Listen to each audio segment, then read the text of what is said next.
Inilah Bang Ito alias Muhammad Fitri. Dikenal sebagai wira swasta muda, sehari-hari juga sibuk mengajar sulap dan hipnosis. Kelasnya dibuka dari warung kopi ke warung kopi.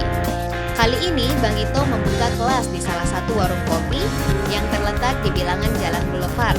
Pesertanya ada 8 orang, terdiri dari anak-anak muda. Seperti biasanya, kelas kali ini dibuka pada malam hari. Di kelas Bang Ito, setiap peserta akan diberikan materi dasar tentang sulap dan hipnosis. Mereka juga akan ditunjukkan dan diajari trik-trik sulap dan hipnosis. Materi pelatihan diberikan langsung oleh Bang Ito. Coba lihat betapa seriusnya anak muda ini memberikan materi di depan pesertanya. Bagi Bang Ito, hipnosis digunakan untuk hal-hal yang positif. Di kelas sulapnya, ia menggunakannya sebagai medium untuk melakukan atraksi. Karena itu, menurutnya hipnosis atau populer disebut hipnotis sulit dipisahkan dengan sulap. Bagi ayah 3 anak ini, mengetahui praktik hipnosis memiliki banyak manfaat.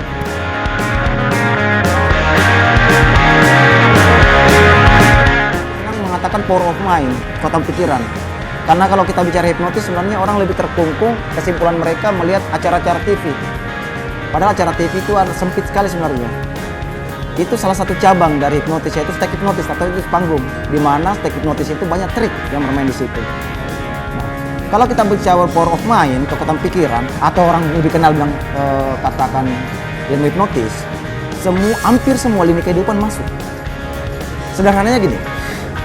Menurut survei para ilmuwan, para praktisi, 90% penyakit itu disebabkan oleh pikiran. 90%. Sedangkan kita berbicara hipnotis, itu bermain dengan kekuatan pikiran. Itu tadi, mindset. Otomatis pada saat kita berbicara tentang apa ketertarikan saya dengan hipnotis, itu tadi bahwa pertama salah satu, 90% lebih penyakit bisa disembuhkan oleh pikiran. Itu pertama. Kedua, berbagai masalah, ujian, galau, penyakit medis dalam diri kita, itu akibat pikiran. Nah, kalau kita tahu bagaimana memindset, memprogram, memanage pikiran kita, maka kita akan lahirkan kehidupan kita yang bahagia, sejahtera, tenang.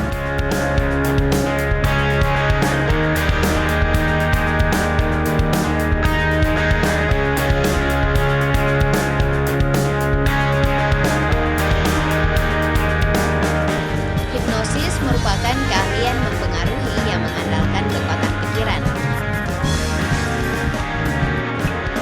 Dalam perkembangannya, pengetahuan ini banyak dipraktikkan di dunia medis dan psikolog. Tujuannya untuk mempengaruhi pikiran pasien agar memiliki rasa percaya diri yang tinggi. Namun pada sisi lain, keahlian ini seringkali pula digunakan untuk tindak kejahatan.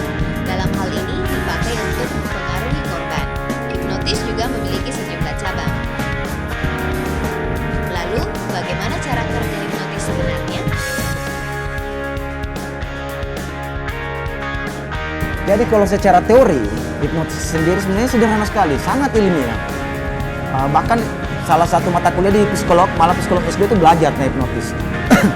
Jadi kalau kita bicara hipnotis, itu tidak lepas dari 3 hal dalam otak kita. Yaitu pertama alam sadar, alam bawah sadar, kemudian ada namanya critical factor atau faktor kritis.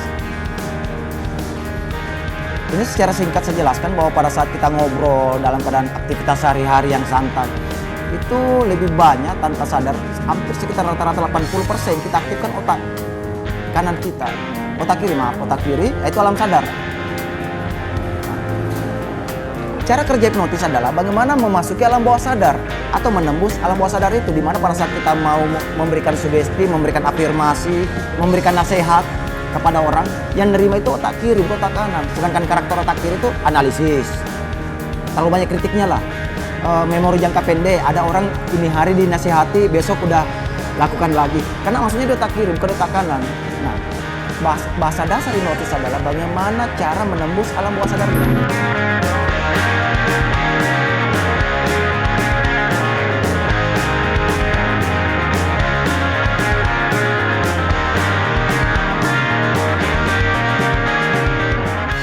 Belajar hipnosis susah-susah gampang.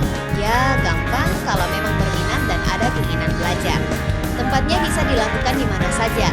Praktikannya juga bisa kapanpun. Prinsip ini dipraktikkan pula Bang Ito.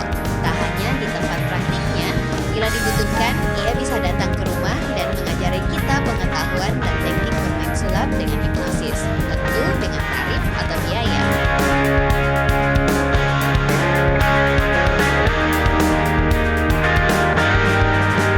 Dimanapun Bang Ito bisa mengajar trik apapun, seperti yang tampak di depan pemirsa. Bang Ito tengah mengajari para siswanya membengkokkan sendok. Bang Ito tengah mengajari para siswanya membengkokkan sendok, membuat orang tertidur, dan paling ekstrim berjalan di atas beling di bawah pengaruh hipnotis. Ada pula yang dihipnotis untuk ketahanan tubuh.